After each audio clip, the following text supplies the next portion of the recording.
right. Hello, everybody. Thank you so much for attending this webinar training today. So super excited to have everybody.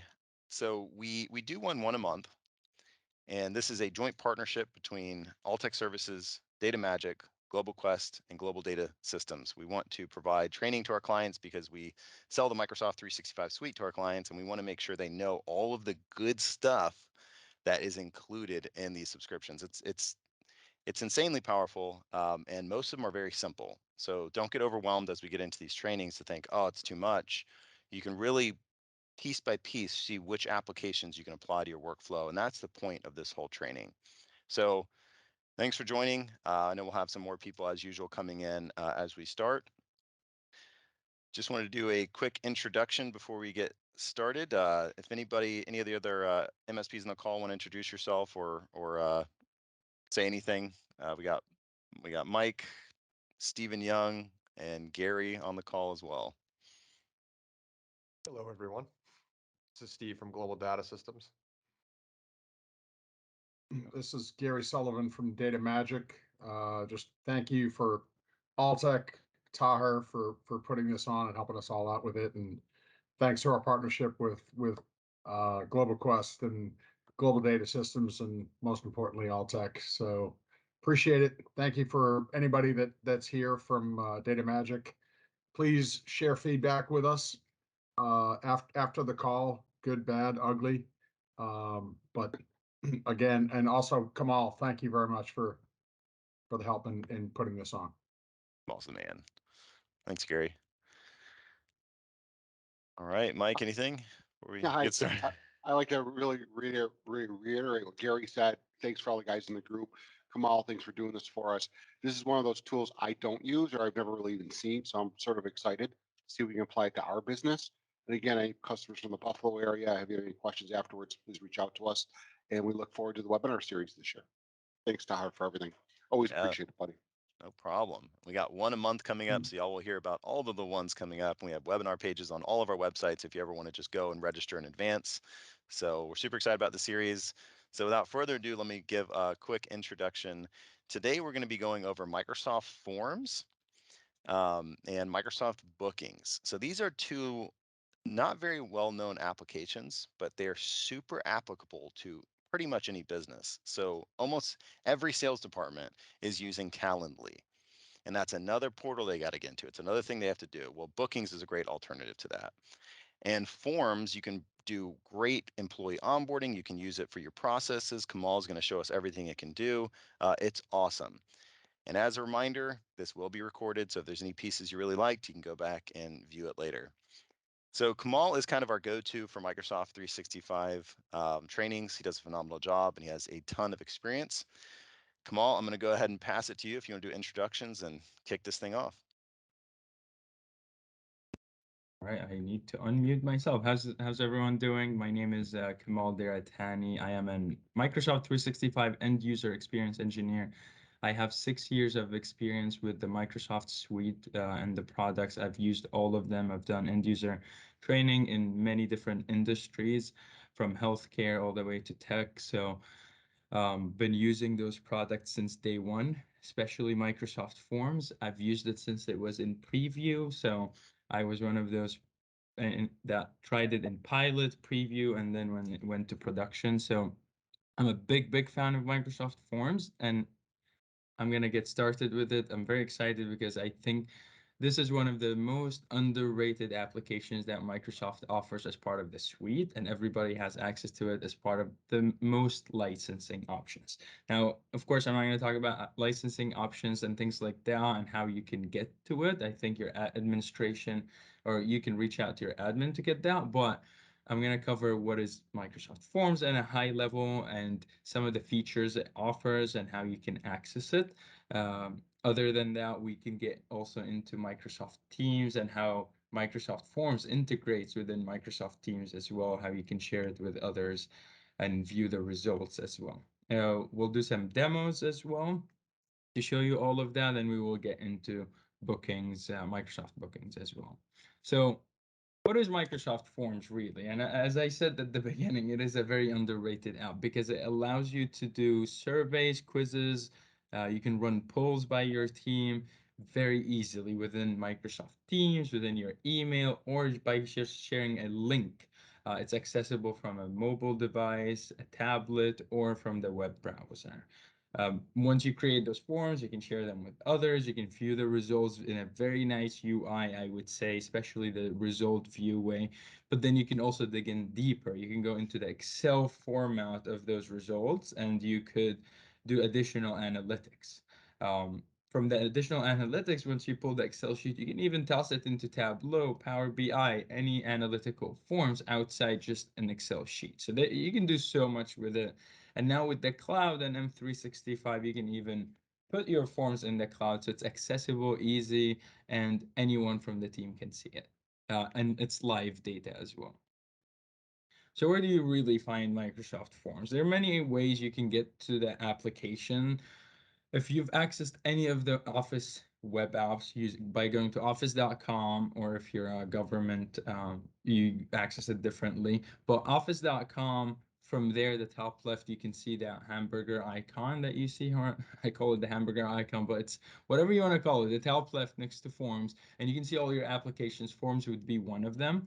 I personally like to go to forms.microsoft.com because it directly gives me a better view to what my um, what forms I have, and to start a new form and a quiz. It's just slightly different view than when you go from office.com. And I'll show you in the demo how those are a little bit different. Um, and then now I'm flying through these because we do have to cover a few things, but once we get to the demo, a lot of this will make sense.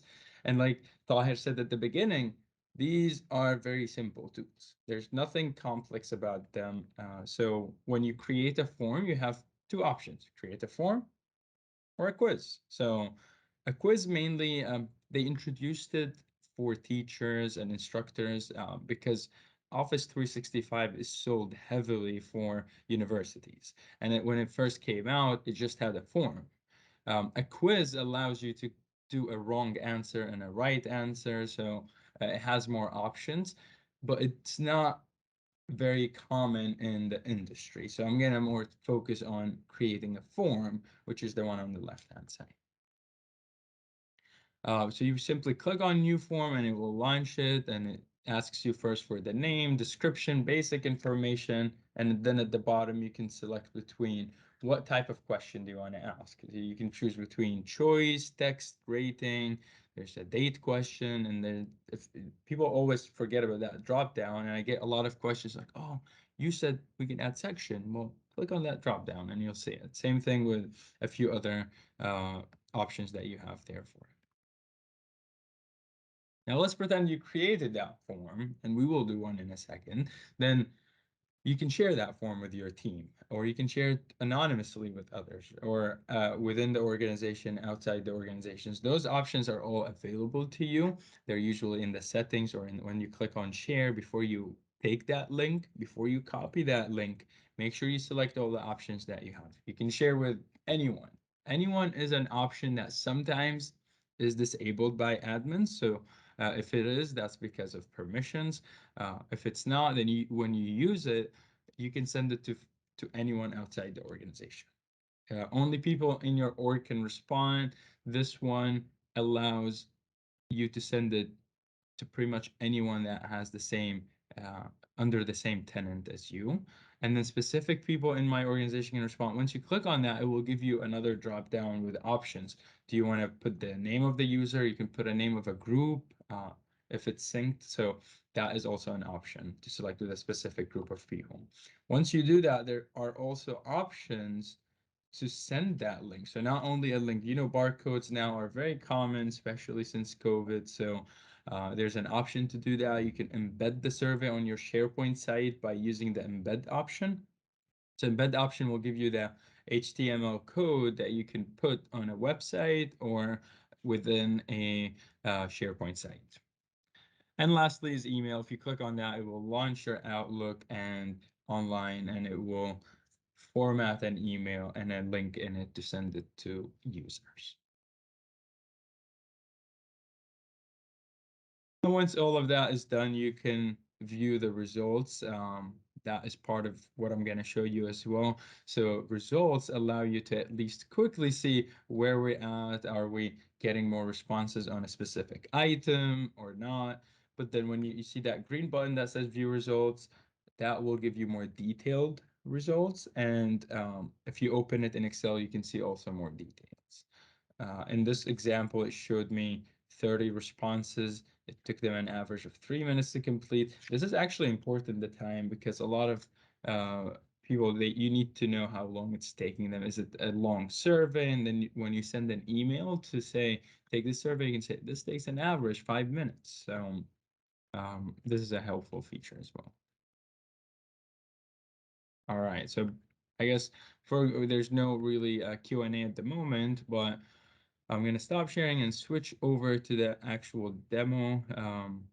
Yeah, and feel free, anybody, to post a chat question, and it can be answered while we're doing it or at the end. But as you're thinking of these questions, feel free to throw it in the chat.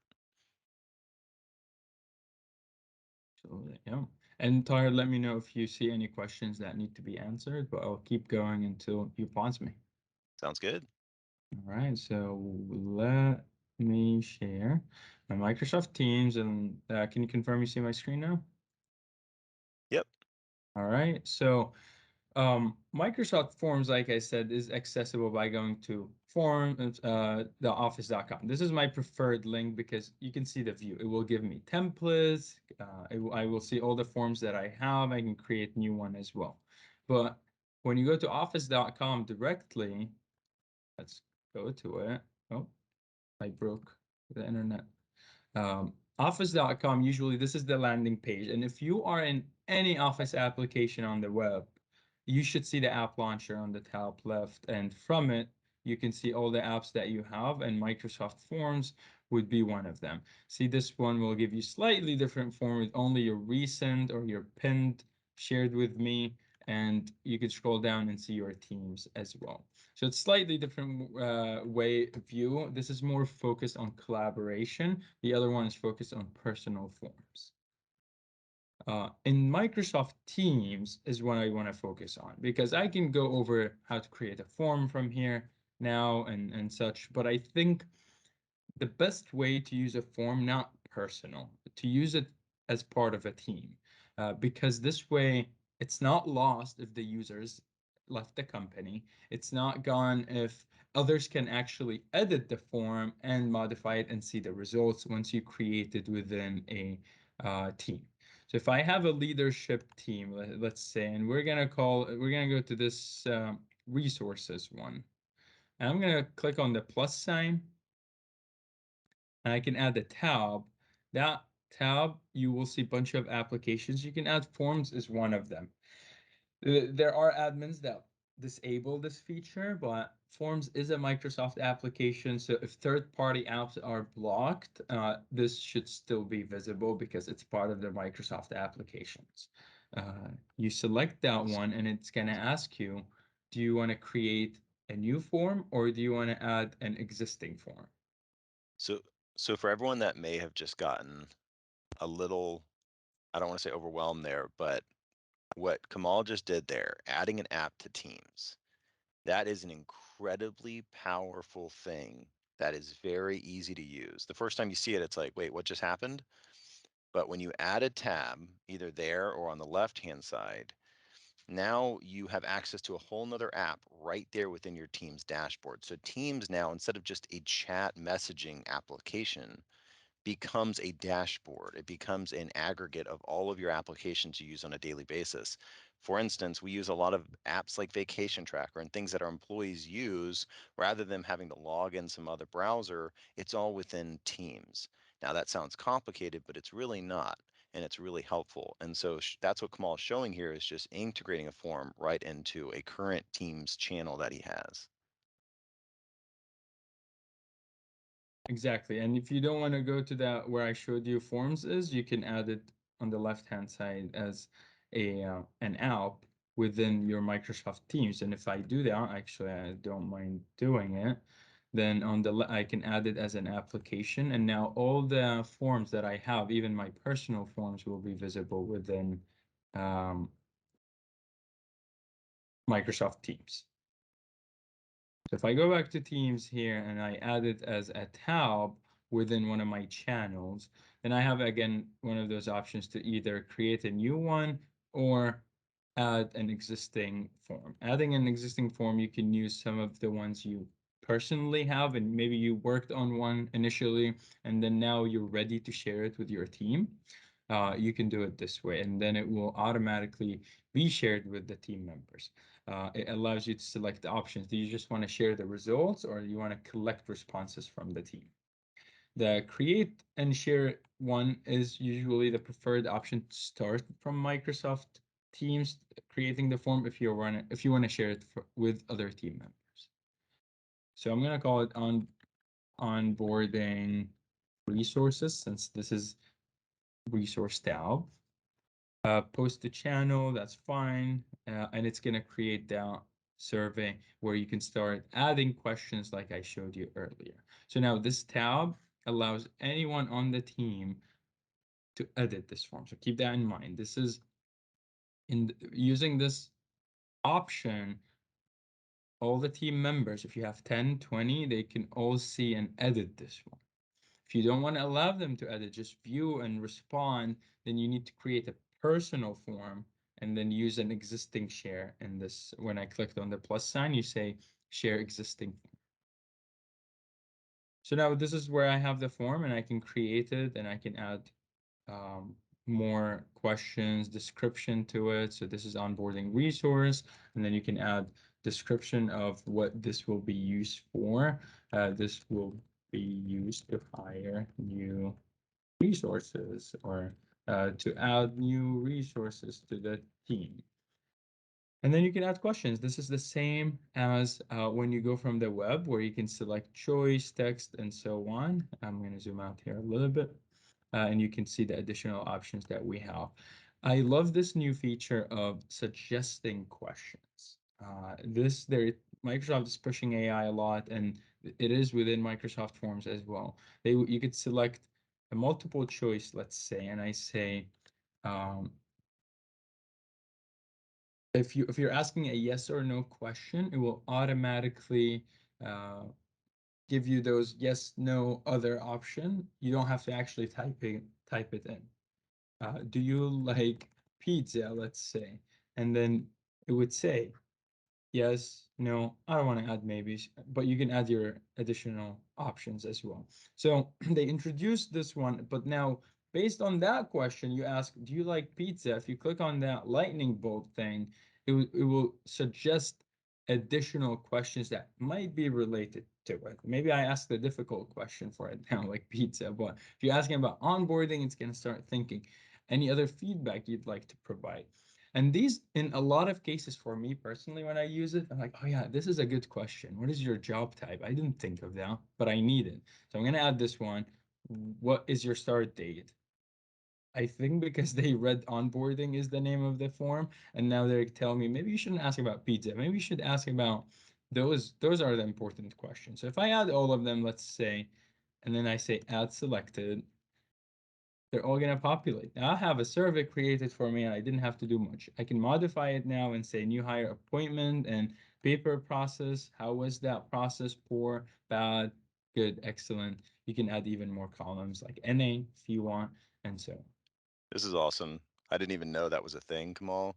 And I use Forms. I've been using it recently. And so knowing that it has this now is so cool because that is a big part of what I've been doing. One, it's to collect things for projects. So if someone wants something from my department, they have to go to my form.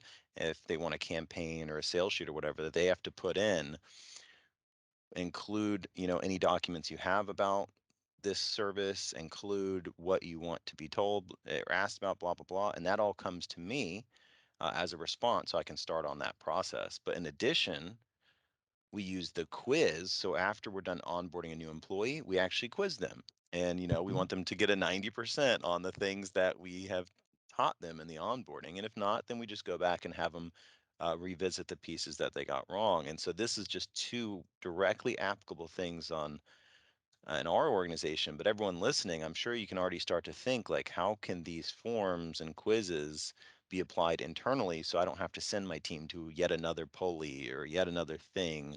I can standardize within the Microsoft 365 suite. Absolutely. And then on top of it, you can add, if you click on this three dots, and in every training session, if you attend any trainings I conduct, I always say the three dots are magical because there's always more. Just click on those three dots in any Microsoft application, even look at Teams. A lot of people don't see this, but if you click on it, look how many options you get. Same thing here with forms. The three dots, you got the shuffle option if it's a quiz, you got the drop down, subtitle, and branching. Branching is really important because that's where people always forget to, they don't want to ask all the questions. They want to jump to a specific question based on a response. Then branching is what you need to use. And then you say, if they said no, then end the form. I don't want to talk to you anymore. Like, I don't need to collect responses from someone who was not onboarded. So uh, another option is you can create two separate sections. And if they said yes, they continue. They said no, they go to section 2. But then you want to make sure that once the first section is completed by the users that said yes, and the last question you need to say end forms. And I'll show you this because I've seen this mistake happen so many times. So once you are here, you need to add a section, and then from that you could basically go to the last question and say, oh no, let me add a section first. Now I have section 2, and this is I'm like, you can ask any questions you want here, but then if I go back to the first question and I add branching, then instead of ending the form in here, I can go to the section 2. So if they said yes, they go to section 2. If they said no, they can continue responding to questions. But what I'm saying is go to the last question of that section and make sure that user is not impacted by having to go to the next section as well. You just end the form right there. And if I want to see how this is looking, I can always preview it by clicking on preview on top. And if I say yes, see how it's going to go to the next section. If I say no, I will respond to the form and then I can submit. There's a We're mobile view as well and a computer view. Oh, that's awesome. We're building a form right now, and this was a question that we had. Like, how do you do the drop down thing again? All right, so this just answered my question. I appreciate it. And what's great is, like, in our case, it's okay, we have a customer requesting a new employee setup. So we can say, are they using an existing computer or a new computer? And then when they say new computer, the drop down is, okay, cool. Well, tell us more about the rules so we can tailor this computer for that specific user. Whereas if it's an existing computer, then perfect. And we know we just need to redo that computer. So, again, I'm providing specific examples of how we're using this, but just to kind of get the juices flowing for how you guys can use it within your organizations. Yeah, and then once you send the response, it's for someone to respond, you can add all that information, they submit it, and then you go to your responses section. And now you see I have a response. It took me 24 seconds, and this is the result. The more you see, you'll see those statistics update, and it's pretty cool. You can even take a screenshot, give it to your leadership, saying, "Here's what we got for you." And if you want to dig deeper, you can always export this, or you can look into the details as well. So view results, you can look at the details of what this person responded. This is me. If you have more, you can scroll back and forth and see what an individual said. Sometimes the summary, if you had a text box saying any additional feedback you have, and you have some mean comments, you can see who sent those mean comments, or the nice ones as well if you want to see that. So that's an option. And then if you want to share it with others, you can collaborate and duplicate. And there's a lot of settings here under collect under the more option. Before you collect responses, you see if I click on this, it's going to give me that uh, section where you can select anyone or something like that. Before you do that, go to more settings. I think this is Microsoft should move this settings option. If they ask me, I would put it next to preview. This is the wrong location for this um, setting. And I'll tell you why, because when I click on it, you'll be like, that's what I've been looking for a while. So settings allows you to change do you want to record name or not? Because this is important. When the user sees the survey, it will tell them on top, your name will be visible to the client, or hi, Kamal, you are taking this survey. But if I uncheck this, the name will not be recorded, and users will get notified that this is anonymous. The second one is one response per person. If you are sending a survey on my performance on this uh, presentation, I don't want someone to submit the same survey 3 times, because you attended the session 1 time, so you get a response once. So that is why I would check this one. And for a lot of the service that I sent, I would only uncheck it if I have, like, IT help desk, or I'm doing something where the same user is highly likely to submit multiple surveys. Then this the second option. A lot of people ask me, where's that? You can have a start date. If you're working on a survey, but you don't want to allow people to use it yet, then you might want to have a start date in the future. And then no one will be able to respond. Even if they have the link, it will say the form is not yet open. Once it's open, you can have an end date and it closes, because we have so many situations where there's a deadline, and that's how you add the deadline. If you don't accept responses, then uh, the form, I believe, and I forgot this one. I believe it's going to be visible, but they can't actually submit any responses. I forgot if it's going to completely block them or not. But that if you uncheck it, then even if it's within the time frame, it's gone. Like, it's not going to work. Show pro. See, I can't shuffle questions. Do you know why I can't shuffle questions? I can't because I have sections, and I had ordering where I said I put that drop down, say go to the next section. If I shuffle, then they can't really do it for me. Show progress bar. I also really like this, especially for very long surveys, because at the bottom of the survey, so if I check this one now, and I go to preview and respond, you see that's the progress bar. You know how many pages you still got, and if I say no, the progress bar is now saying 1 page of 2. I mean, I have to submit, there's no other page. But this is very helpful if you have 5, 6, 7 pages survey. Where was I? Settings. Customize a thank you message. Forever, this one did not work. They had it, but it never worked. Now it works, but you can customize a thank you response to the user as they submit. But this is not an email or anything. This is on the home page. Once they hit submit button, it will say, you got this, thank you. So when I go and I respond to that survey, preview, I say yes, next, submit. Well, I didn't fill out anything, so it didn't let me. Oh, you see, the form is not started yet. So I guess when I uncheck that one, when I check to close the survey, I can still see the survey, but I can't submit it because I'm not allowing responses yet. I would need to. Oh, I had a date. Never mind. So, responses received. This one, after they submit, there will be an option where they can say, send me my responses via email, and they can click on it. If it was anonymous, then they can put their email. It's still anonymous to you, though. Get email notification for each response. Be careful with this one, because if you have a group like this one, this form is created on a team site. Everybody in that team on that email address that is created with any team will get notified. We'll get an email, will go to that mailbox, basically. So be careful with that. If it's personal form, then definitely check it, and then you get a response every time. Uh, when I said be careful, because I made the mistake in the past, like 3 years ago, where I said send me emails, and I had 500 plus people within an hour respond to it, and I was like, I'm done working that day. So that is definitely something to look at.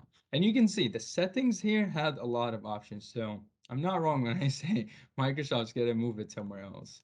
And then collaborate and duplicate. This is a very cool feature, because duplicating is, in my opinion, is really nice, because you want to share a template. Let's say you created a form, and now, Tahir, this could be good for you if you want to share it across organizations or with different team members. Then you create the survey, and then all you have to do is duplicate it by creating a template, and you send it to them. And now they're not using yours, and you can customize each one. So Yeah, that's cool. that's one feature that they have. Collaborate.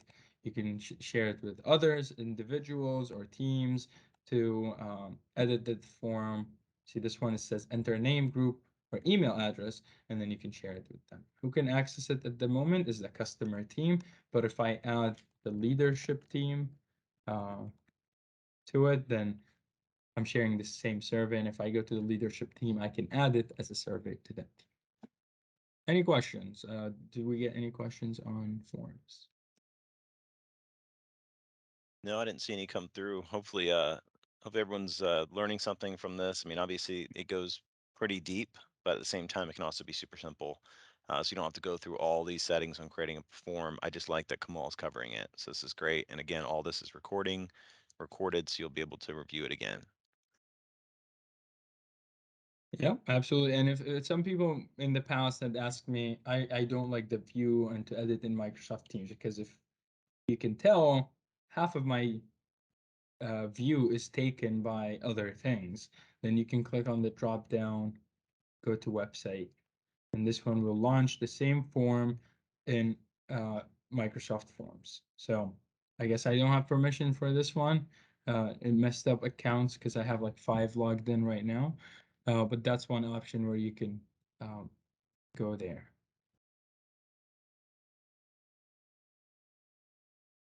All right, I mean, this is a good segue now to Microsoft Bookings. Now, Bookings is a very, very interesting tool. I personally have seen it change so much since it started.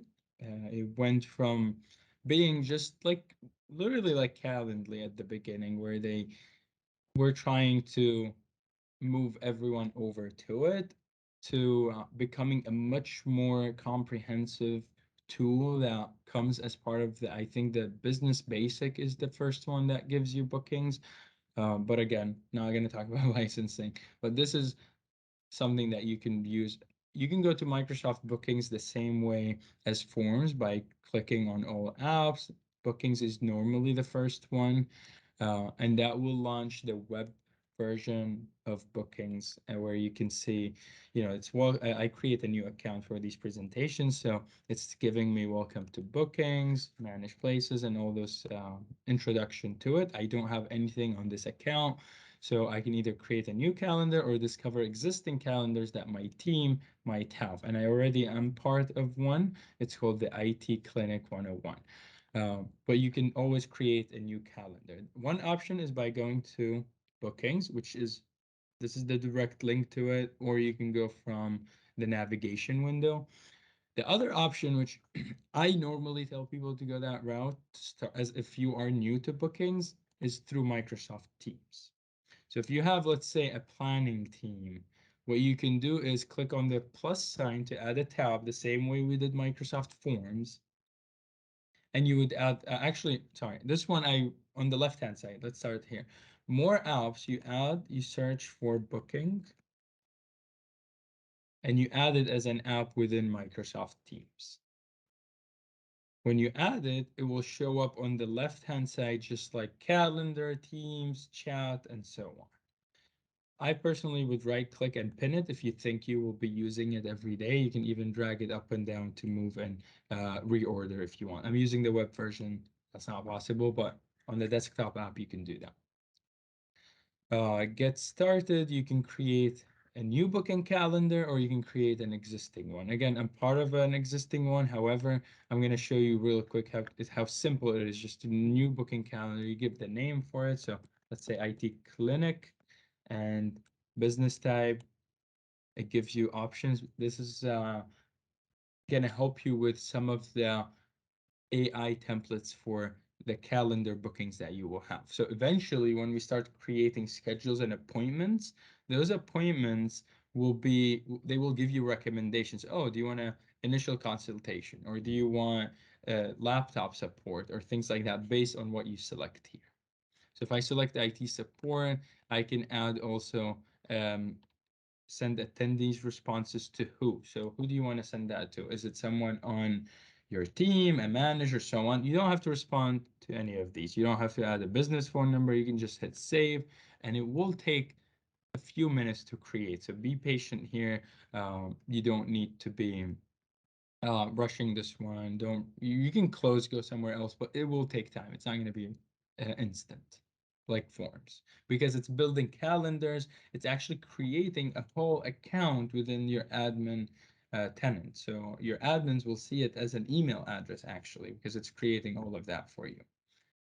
Here you go. This was faster than most of the times, but now I see my calendar and I see what I have the session right now. I do have another booking that is happening with the IT clinic at 11 where I can join this meeting.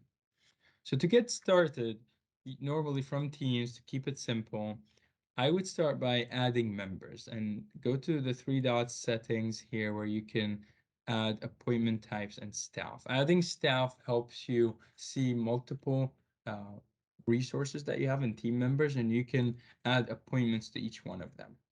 So if I have an admin account here that I'm going to add. Let's see, who else do I have? Let's do actually this other user. So I have now a couple of other team members that I've added. Right? You can make them admins, you can make them guests. The reason this user is a guest, because I know I did not license them, but this one is licensed and is an admin. I can change them to a team member, viewer, or a scheduler.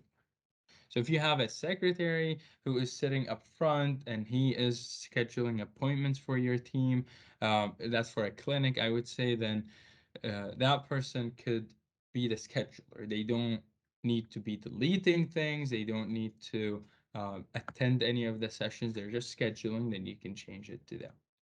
Viewer could be leadership who wants to see it and see all the appointments. A viewer is also a good option to, if you are truly running an IT support on-site help desk, let's say, a viewer would be something you can share with end users to see what appointments each member has and how many are scheduled on the IT clinic's calendar. I'm going to keep it to admin. Appointment type, and you can see it gave me the first option, which is an IT consultation, I guess, but then you can add more. You can add the appointment type. So is it laptop refresh, let's say. If you want users to schedule appointment to refresh their laptops, then that would be an option. Which location? You want to add your, I'm going to say Wichita, is Wichita office. Have attendees join from a web browser. So this one, you can say no, because it is in the office. Why would I need to do that? But if you keep it, then it will always create a Teams. I believe if the settings are by default allowing Teams meetings, then it will create it. But this one will allow them to join the meeting from the web browser. You can add description. You can add bolding, italics, whatever formatting you want to the text. Please make sure you bring your old laptop, right? That's kind of important if you're going to refresh a laptop. And then reminders, you can add a reminder 10 minutes before, 15 minutes after, and so on. Link a form, that's pretty cool, but it's not going to work in this scenario because I don't have it linked or created as part of the group. So I would just save this setting.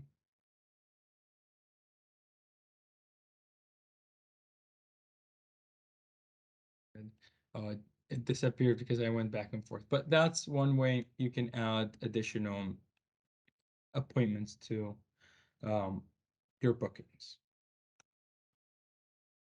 All right. So now if you would like to create a new booking, how do you do that? You just create a new booking with, you can select any of the individuals or you can click on new booking. Attendee's name, I'm gonna say, there we go. George is the attendee.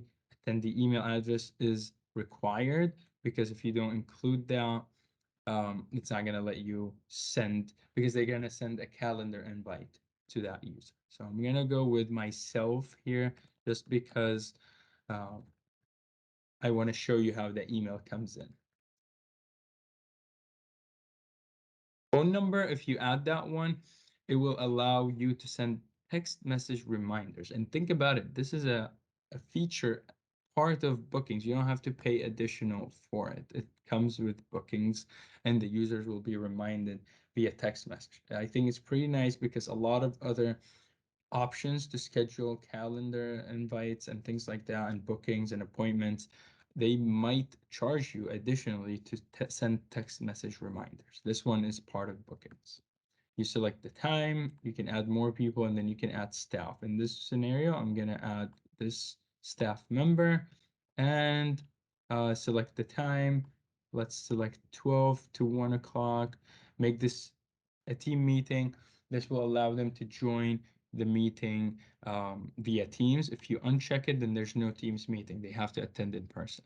If I keep it checked, and then have attendees join from the browser, it will allow them just click on it and it will automatically launch a web browser. No need to go to the desktop application or anything like that.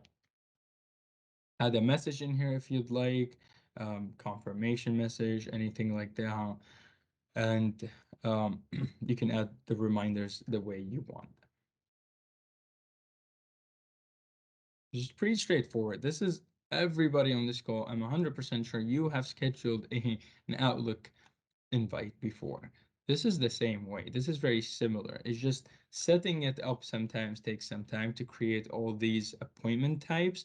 But once all of that is created, you can just start setting up appointments, assigning them to team members, and sending them to attendees. Once I hit send, now this appointment with George is created. It's at 12 o'clock for admin one, will be the person troubleshooting the device. And if I go to my email, I should see a notification reminder, and it will have the calendar invite attached. I will just click on it, add it to my calendar, and if I go now to my calendar, I will see this invite. It's actually this one.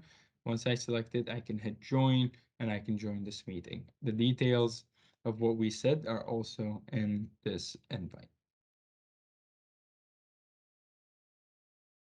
So in short, this is what bookings on Microsoft Teams and the integration is like. You can get started with it. I think this is the best way to get started with bookings. It's just throw it in Microsoft Teams, create a simple one, go to settings and manage it that way. You can even change calendars that you have and dates from here from the top.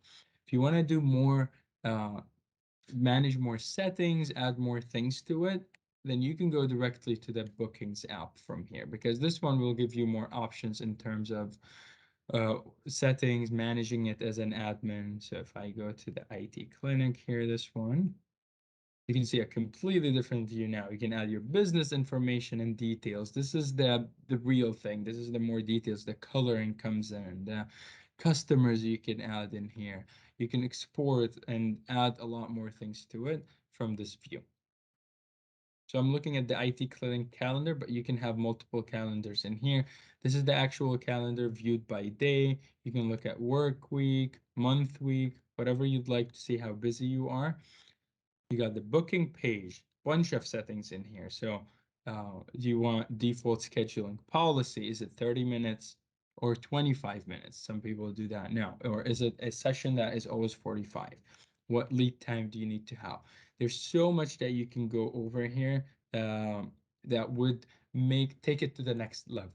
Customizing it. You want to add your logos, you want to add your colors, your company colors, all of that can also be added from logos. The customer data usage consent, you can tell them how their data is being used by adding that as well. Time zones and regions. Default for me is Central Time, but for you, you can change it to any time zone as well. So I would, once you played around with bookings, you created it in Teams, come here to outlook.office.com/bookings and manage it further, add more things, elevate it to the next level. You can add your customers, and this will make it a lot easier to manage them, add them to appointments rather than typing every time. You can just schedule with them. Staff, we went over this where I added my staff members, but you can also add their hours, the services specifically that they offer. If this person doesn't offer specific services, then you don't need to add it to them. So here I have the overview of this individual, what their title is, and then contact, what their contact email is via Teams and so on. Their status is bookable right now. Calendar and availability will quickly show you, are they available today, tomorrow, or on a specific day.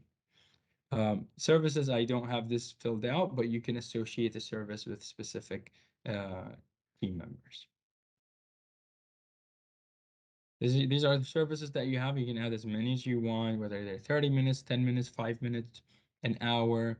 You can even, if you want, add lunch break uh, in there as well. And you can add here the staff member to it.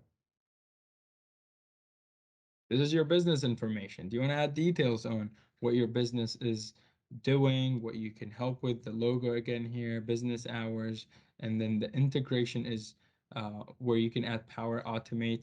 Power Automate also works with forms. It's an automation tool that allows you to send reminders differently and do things outside specifically what Bookings is offering and forms. So um, any questions? Do we have any questions on form? I know I went over it quickly, but this is the high level overview of the application. Not seeing any questions come through. So yeah, I haven't seen any questions come through. This is great. I'm gonna chop this thing up to a lot of bite-sized pieces too. You know, some 2-minute clips, 3-minute clips of kind of some just shorter things that Mhm. can be found on everybody's YouTube page. So whether you were invited by Global Quest or GDS or Data Magic or Alltech, you can go to our YouTube channel and get the snippets and the full recording there. So